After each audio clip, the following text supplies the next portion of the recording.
Picture this. You're scrolling through your phone, maybe watching TV, living your ordinary Tuesday evening. Meanwhile, somewhere high above the clouds, a woman in a military uniform is making split-second decisions that could save hundreds of lives or cost them everything. Her name isn't on any monument. Her face won't appear in history books. But in the next hour, she'll prove that real heroes don't always wear capes. Sometimes they wear headsets and carry the weight of impossible choices. What if I told you that the most extraordinary act of courage you've never heard of happened not on a battlefield, but during a routine training flight that went terribly wrong? What if the person who prevented a disaster that could have changed aviation history forever was someone the world forgot to celebrate? This isn't just another military story. This is about Sarah Chen, a radar operator whose quick thinking during one distress call revealed something so shocking about our national security that it's been kept quiet for years. But today, her story finally gets told. And once you hear it, you'll never look at the sky the same way again. The radar screen flickered with dozens of green dots, each one representing aircraft moving through the controlled airspace above Nevada. Staff Sergeant Sarah Chen adjusted her headset and took a sip of her lukewarm coffee.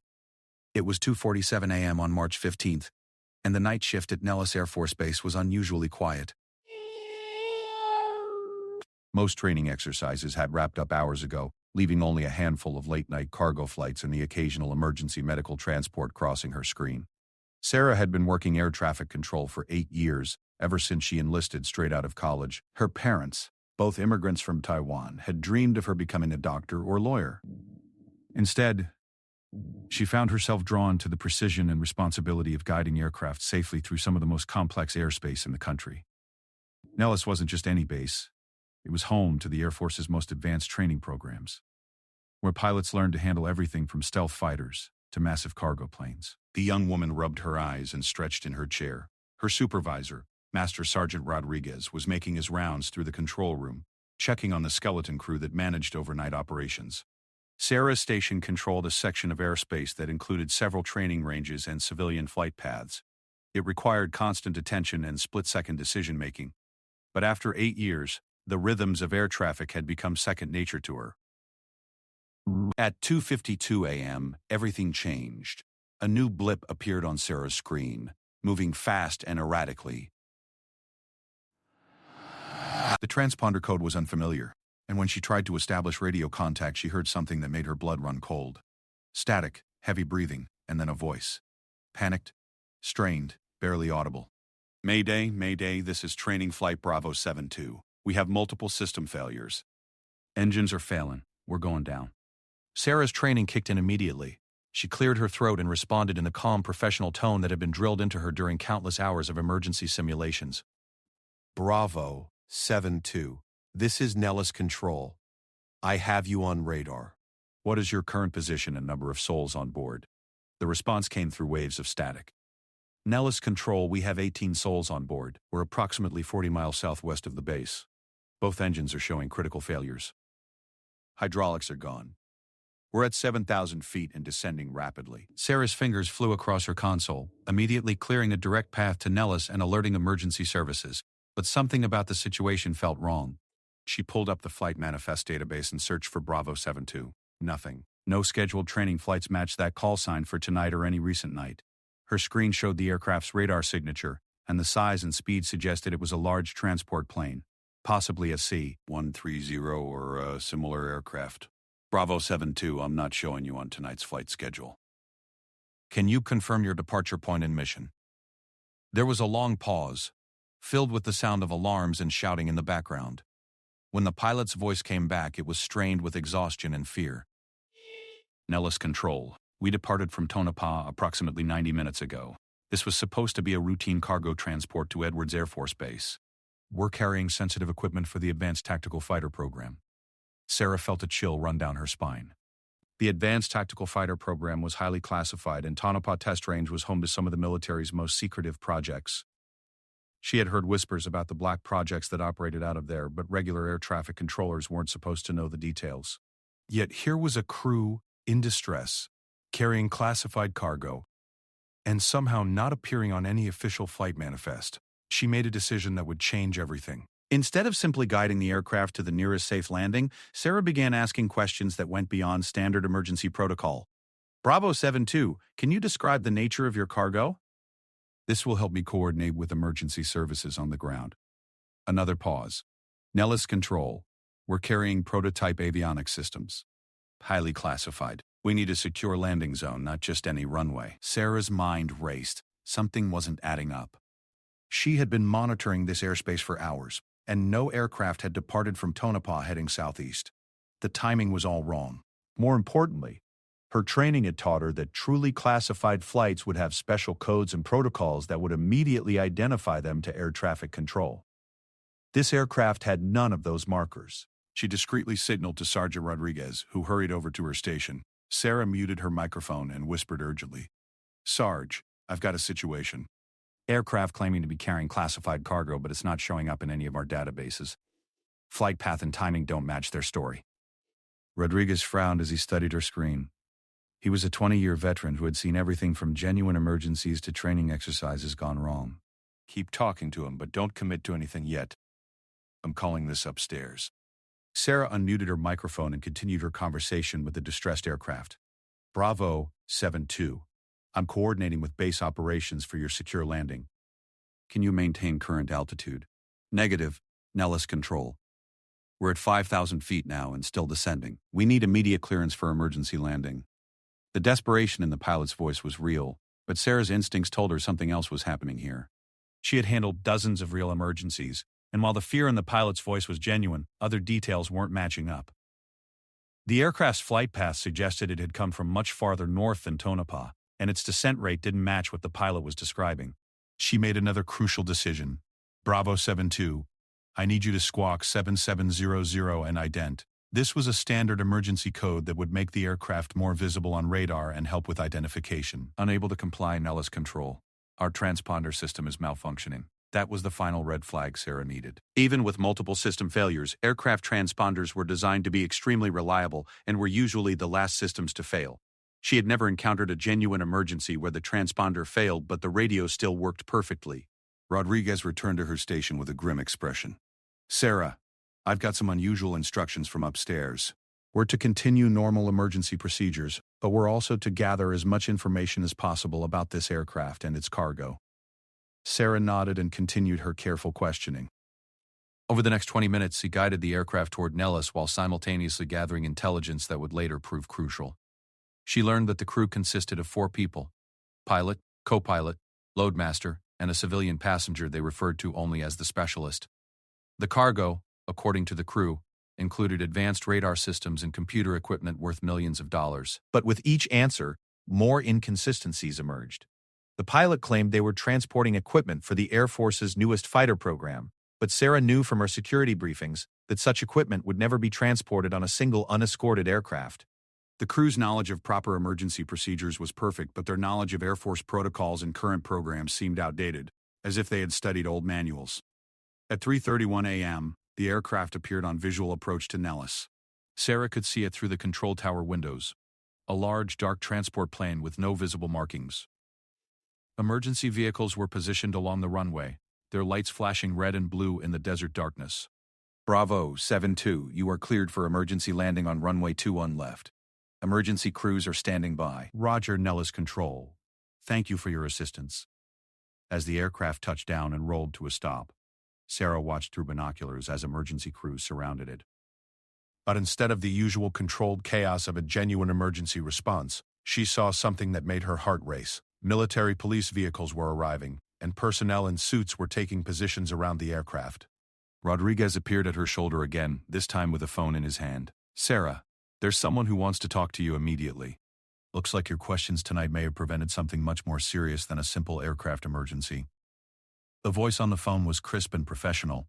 "Staff Sergeant Chen, this is Colonel Matthews from Air Force Special Investigations. We need to debrief you immediately about your handling of tonight's incident. Your quick thinking and attention to detail may have helped us intercept something that could have compromised national security." As Sarah hung up the phone and prepared to leave her station, she looked back at the radar screen where Bravo 7-2's blip had finally disappeared. She had no idea that her careful questioning and attention to inconsistencies had helped uncover what would later be revealed as a sophisticated espionage operation. The aircraft, crew, and cargo were all part of an elaborate attempt to steal advanced military technology. But that was just the beginning of a story that would take Sarah Chen from a routine night shift to the center of one of the most significant counterintelligence operations in recent Air Force history. Her journey was about to transform from that of a dedicated but unknown radar operator to someone whose quick thinking would save not just lives but national secrets that could have changed the balance of military power around the world. The sun was beginning to rise over the Nevada desert as Sarah walked toward the debriefing room, not knowing that she was about to become the hero that no one would ever hear about. Until now. The debriefing room was sterile and windowless, lit by harsh fluorescent lights that made everything look pale and clinical.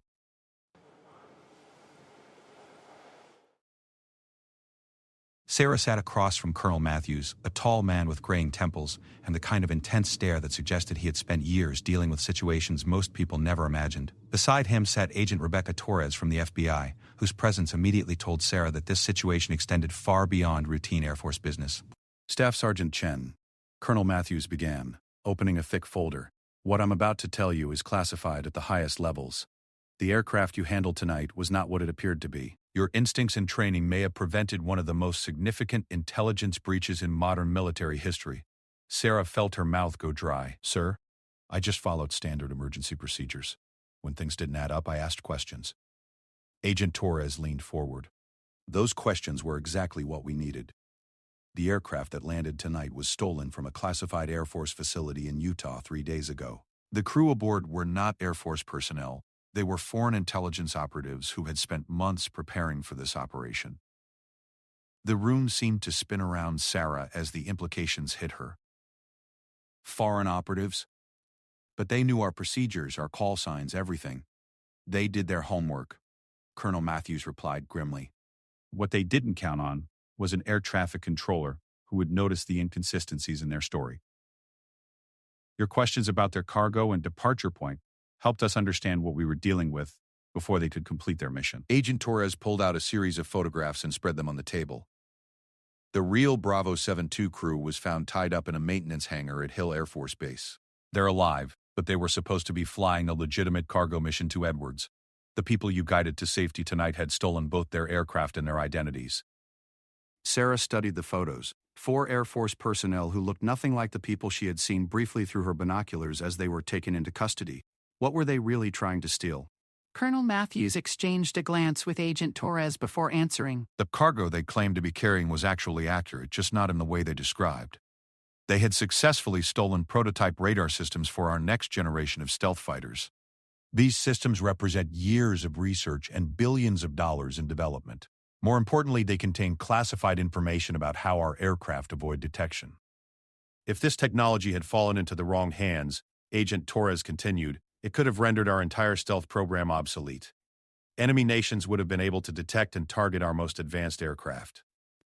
The strategic advantage we've maintained for decades would have been lost overnight. Sarah tried to process the magnitude of what she was hearing. Her routine night shift had somehow intersected with international espionage, on a scale she had never imagined. How did they get so close to succeeding?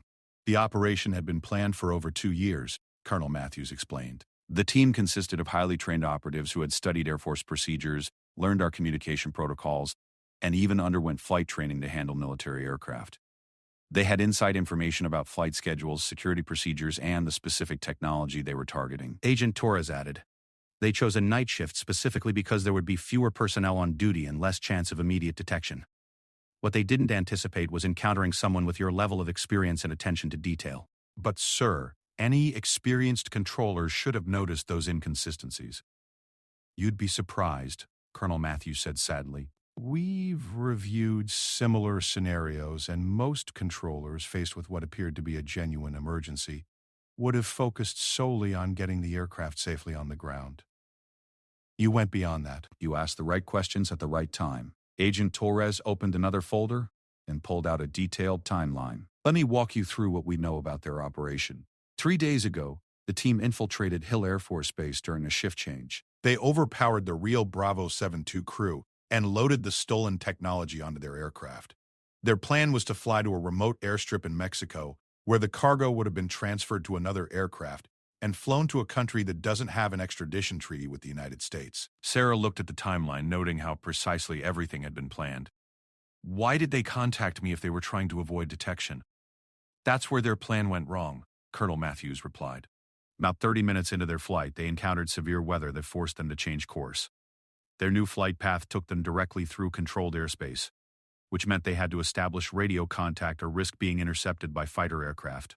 They made a calculated decision, Agent Torres explained. They figured it was safer to pose as an emergency aircraft than to risk being shot down as an identified threat. Their emergency was fake, but the storm they encountered was real and it forced them into our airspace earlier than planned. Sarah realized how many different factors had aligned to put her in the position to uncover the operation. What happens now? Colonel Matthews leaned back in his chair. The 4 operatives are in federal custody and will face charges related to espionage and theft of military property. The stolen technology has been recovered and is being analyzed to determine what information might have been compromised. And you, Staff Sergeant Chen, are about to become involved in the most significant counterintelligence operation of your career. Sir? Agent Torres spoke up. We believe this was not an isolated operation. The level of inside information these operatives possessed suggests they had help from someone within our own system. We need your help to trace back through all the information they gathered and figure out how they learned so much about our procedures and technology. The next several hours passed in a blur of interviews, document reviews, and technical briefings. Sarah learned that the stolen radar systems were part of a program called Ghost Protocol, designed to make American aircraft completely invisible to enemy detection systems. The technology was so advanced that only a handful of people in the entire military knew the full scope of its capabilities. The scary part, Colonel Matthews explained during one of their breaks, is how much they knew about things they shouldn't have known. They had detailed information about flight schedules, security rotations, even personal details about base personnel. Someone had been feeding them information for months. Sarah spent the rest of the day working with FBI analysts and Air Force investigators, using her knowledge of air traffic control procedures to help them understand how the operatives had planned to evade detection. Her experience became crucial in identifying the gaps in their story that had first alerted her something was wrong. As evening approached, Agent Torres pulled Sarah aside for a private conversation. I want you to understand something important. What you did last night goes beyond just following procedures. You trusted your instincts when something felt wrong, even when dealing with what appeared to be a life-threatening emergency. That kind of judgment under pressure is rare. I was just doing my job, Sarah replied. No, you were doing more than your job. You were thinking like an investigator while still functioning as an air traffic controller. That combination of skills is exactly what we need for the next phase of this operation. Agent Torres explained that Sarah's involvement wouldn't end with the debriefing. The investigation into the information leak would require someone who understood both Air Force procedures and the subtle signs that might indicate security breaches. Sarah's demonstrated ability to spot inconsistencies made her invaluable to the ongoing investigation. We want you to help us identify other potential security vulnerabilities in our air traffic control system, Colonel Matthews said when he rejoined the conversation. If these operatives could learn our procedures well enough to fool most controllers, we need to understand what other information might be at risk. Over the following weeks, Sarah found herself working closely with counterintelligence specialists, using her expertise to help strengthen security protocols at air bases across the country. She reviewed countless hours of radio communications, looking for patterns that might indicate other attempts to gather classified information. The work was challenging and often tedious, but Sarah discovered she had a natural talent for spotting the kinds of subtle inconsistencies that might indicate deception. Her background in air traffic control gave her unique insights into how information could be gathered and exploited by hostile intelligence services. 3 weeks into the investigation, Sarah made another crucial discovery. While reviewing archived radio communications from several bases, she noticed a pattern of routine requests for information that, taken individually, seemed harmless but together painted a detailed picture of Air Force operations. Look at this, she told Agent Torres, pointing to transcripts spread across her desk. Over the past 6 months, there have been dozens of requests for basic information about flight schedules, weather conditions, and runway availability. Each request came from a different source and seemed routine. But when you map them together, someone was building a comprehensive database of our operations. Agent Torres studied the pattern Sarah had identified. You think this was part of a larger intelligence gathering operation? I think the team we caught was just the tip of the iceberg. Someone has been systematically collecting information about our air operations for months, possibly years. The level of detail suggests this goes way beyond what 4 operatives could have gathered on their own. This revelation led to a broader investigation that ultimately uncovered a network of foreign agents who had been infiltrating various levels of military operations. Sarah's ability to see patterns in seemingly routine communications became central to identifying and dismantling this network. As the investigation expanded, Sarah realized that her career had taken an unexpected turn. She was no longer just an air traffic controller. She had become a key player in protecting national security. The quiet confidence she had always brought to her work in the control tower had evolved into something more. The ability to see threats that others might miss and the courage to act on her instincts even when the stakes were impossibly high. But the most significant challenge was yet to come. The investigation was about to reveal connections that went deeper into the military establishment than anyone had imagined, and Sarah would find herself at the center of a discovery that would test not just her professional skills, but her personal courage and integrity. 2 months after the initial incident, Sarah found herself sitting in a secure conference room at the Pentagon, surrounded by some of the highest-ranking intelligence officials in the country. The investigation that had started with a suspicious emergency landing had grown into something that threatened the very foundations of military security. "Staff Sergeant Chen," said General Patricia Harrison, Director of Air Force Intelligence, "your analysis has led us to conclusions we never wanted to face. We now believe the security breach extends to the highest levels of our organization." Sarah looked around the room at the faces of colonels, generals, and civilian intelligence officials who had dedicated their lives to protecting American interests. The weight of responsibility she felt was overwhelming. Her simple decision to ask questions during an emergency call had uncovered a conspiracy that reached into the heart of the military establishment. Agent Torres, who had become Sarah's primary contact during the investigation, spread a complex organizational chart across the conference table. "Based on the communication patterns you identified, we've traced the information leak to at least 12 different military installations. The coordination required for this level of intelligence gathering suggests involvement from someone with extraordinary access to classified information." "Sir," Sarah said carefully, "some of the patterns I've identified suggest the information sharing wasn't random. Whoever was coordinating this operation knew exactly what information would be most valuable and when to collect it." General Harrison nodded grimly. "That's what we were afraid you'd say. We've narrowed our investigation to 3 possible sources within the Air Force command structure. All 3 individuals had access to the scheduling and operational information that was leaked. The revelation that the security breach might involve someone at the command level sent chills through everyone in the room. Sarah thought about all the classified information that passed through high-level military offices every day: flight schedules, technology specifications, strategic planning documents. If someone at that level was compromised, the implications were staggering. Colonel Matthews, who had been Sarah's first contact during the investigation, leaned forward. "Sarah, we need your help with something that goes beyond pattern analysis. We want you to help us set up a controlled operation to identify our leak." "What kind of operation?" Sarah asked. "We're going to feed false information through the 3 suspects we've identified. Each person will receive slightly different details about a fictional new technology program. When that information appears in foreign intelligence intercepts, we'll know which source is compromised." "And you want me to help coordinate the air traffic control aspects of this false information?" "Exactly. Your expertise in how information flows through our air operations will be crucial in making this deception believable." Sarah spent the next 3 weeks working with a team of intelligence specialists to create an elaborate fiction. They invented a new stealth aircraft program called Project Shadowhawk and developed realistic flight schedules, testing protocols, and technical specifications. Sarah's job was to ensure that the air traffic control elements of the story would be convincing to foreign intelligence services. The work required her to think like both a controller and a spy. She had to understand not just how air traffic operations worked, but how that information could be interpreted by hostile intelligence services. It was a complex mental exercise that pushed her analytical skills to their limits. "The key," she explained to the team during one planning session, "is making the flight patterns look routine while still containing enough unusual elements to suggest something special is happening. Foreign intelligence will be looking for anomalies that indicate new technology testing."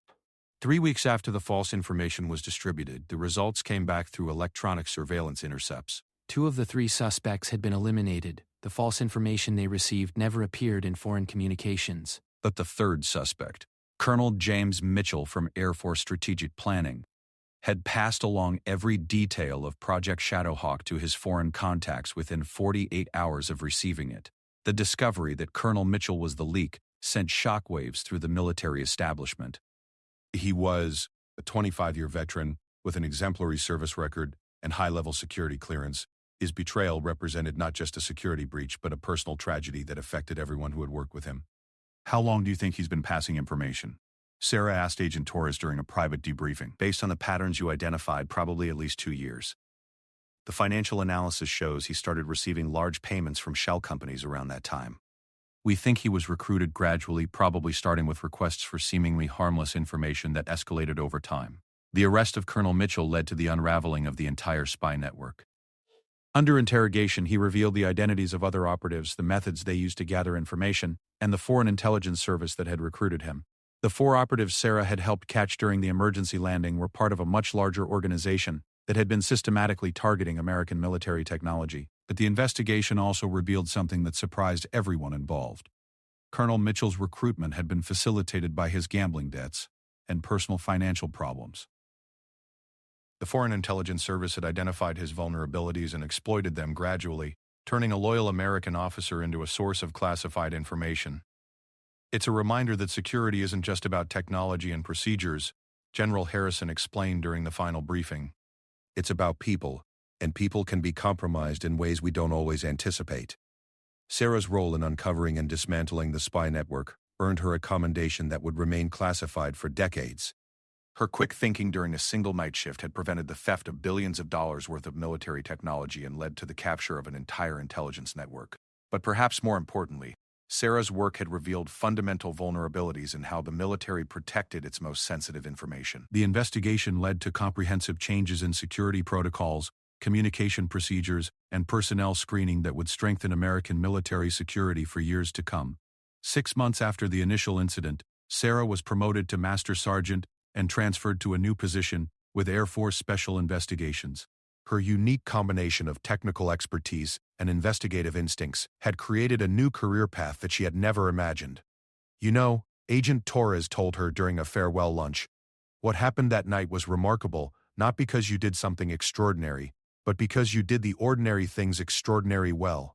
You paid attention, asked questions, and trusted your instincts. Those are skills that can't be taught. They have to be developed through experience and dedication." Sarah reflected on how dramatically her life had changed since that quiet night shift when she first heard the voice of Bravo 72 requesting emergency assistance.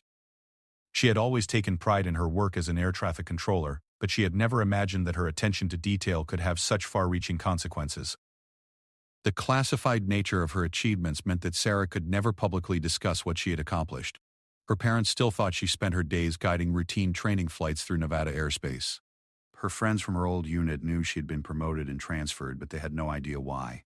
In many ways, Sarah had become exactly what the title of her story suggested, a hero no one knew about. Her actions had protected national security and possibly saved lives, but the recognition for her achievements would remain hidden in classified files that few people would ever see.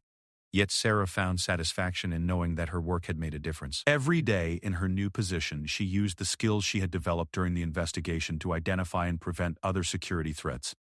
Her experience had taught her that the most significant dangers often came disguised as routine situations, and that the key to recognizing them was maintaining the same level of attention and curiosity that had served her well during that fateful night shift. Years later, when Sarah looked back on the incident that changed her career, she realized that the real lesson wasn't about catching spies or preventing technology theft. It was about the importance of doing your job with integrity and attention to detail, even when no one was watching and the stakes seemed routine. The night she guided Bravo 72 to what appeared to be an emergency landing, Sarah had no idea that her careful questions and attention to inconsistencies would uncover one of the most significant counterintelligence operations in modern Air Force history. She had simply done what she had been trained to do: pay attention, ask the right questions, and trust her professional instincts. In the end, that combination of ordinary professionalism and extraordinary awareness had made all the difference. Sarah Chen became living proof that heroes don't always emerge from dramatic moments of obvious crisis. Sometimes they emerge from the quiet dedication of people who take their responsibilities seriously, even during routine night shifts when the world seems peaceful and predictable. Her story serves as a reminder that the most important acts of service often go unrecognized, performed by people whose names will never appear in headlines but whose contributions shape the safety and security of the world in ways that most of us will never fully understand. Sarah's distress call had indeed changed everything, not just for her, but for the countless people whose safety depended on the military secrets she helped protect.